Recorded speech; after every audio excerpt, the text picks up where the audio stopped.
Well, Phish tour is getting a little bit closer now, so I thought I would dip back. No, not to the shows in April that I missed, but we're going to go all the way back to 1999. I was looking at those set lists in April. One of those nights at the Hollywood Bowl, very good set list on paper.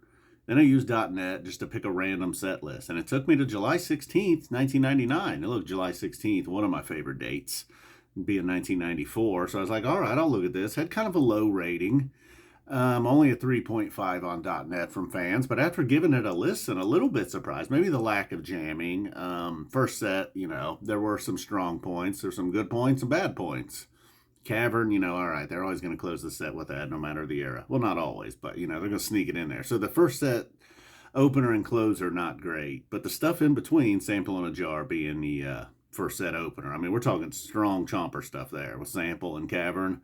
But then you got Dog Stole Things. That makes up for one of those. And then Limb by Limb and Vultures both coming really strong. Staying type 1, but then maybe not leaving room for Back on the Train, because Back on the Train, sadly, not a lot happened. And then Maze a little bit, started to take off, maybe showing us where we're going to head in the Mikes and Weekapaug that's still to come in the second set. So I know I was a little bit all over the place there. You got Sample in a Jar, Beauty in My Dreams, Dog Stole Things, Limb by Limbs, Billy Breeze, which I did not mention, a very strong Vultures, Back on the Train, Maze, Cavern. And then with Limb by Limb and Vultures, probably, and Dog Stole Things, personal favorite song, probably, and Maze. All right, so you got 4 strong highlights in the first set there. That's not bad. All right, so maybe you could also say the other half, could just be okay, whatever. A lot of shows, been there, done that. Then we start out the second set with 2001, and then a traditional Mike's Groove, Mike's I Am Hydrogen, Weekapaug.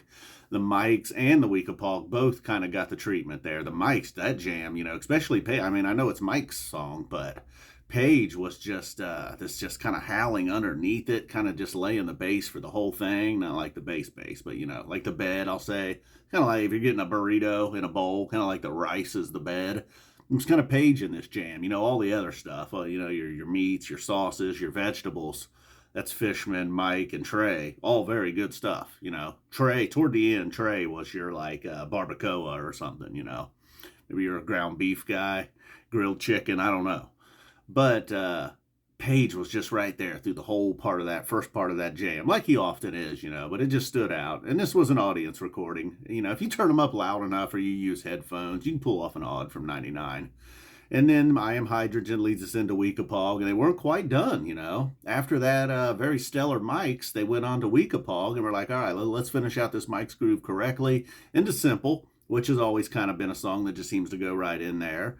And much like Vultures and Limb by Limb in the first set, very strong, but doesn't go anywhere. Strong enough to make them think, all right, man, let's give Guyute a try.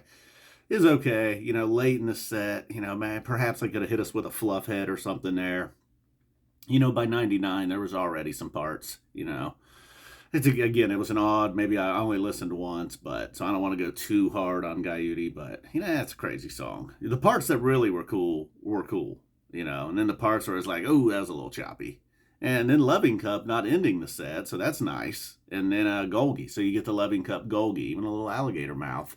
And then for the encore, being in New Jersey, I don't know if I mentioned this was in New Jersey, Trey mentions that they're getting ready to bring out the one of the greatest songwriters in the history of the state, and it's Tom Marshall dressed as Bruce Springsteen, and they do Born to Run. I got to look on YouTube, see if there's video of that. I don't know. And 99, seemed like somebody recorded the entire 97 tour. Guy recently on YouTube commented on one of my videos that he, in fact, was the dude who recorded the show in 94 in Cincinnati. It's awesome. Let's be honest, most of us didn't think that guy was still alive. You're recording Phish shows at 94, you probably didn't see 2023. If you made it to 2020, I got you. All right, so let's recap the second half. The 2001, which I just glossed right over, was cool, but then the Mikes and Weekapaug really stole the show with an Hydrogen right in the middle there. Simple, Guyute, Loving Cup, Golgi. At least a Loving Cup. So you got some chomper activity there. Even Golgi, it can go either way. It's kind of like chalk dust. Sometimes it's chalk dust, sometimes it's chomp dust.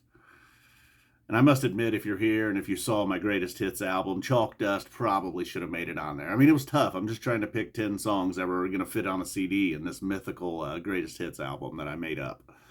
Wilson doesn't get on there, though, man. Wilson's got to find its way on a real album at some point before it can get on the greatest hits. But Chalk Dust probably would have removed Zero and went with Chalk Dust. Chomp Dust.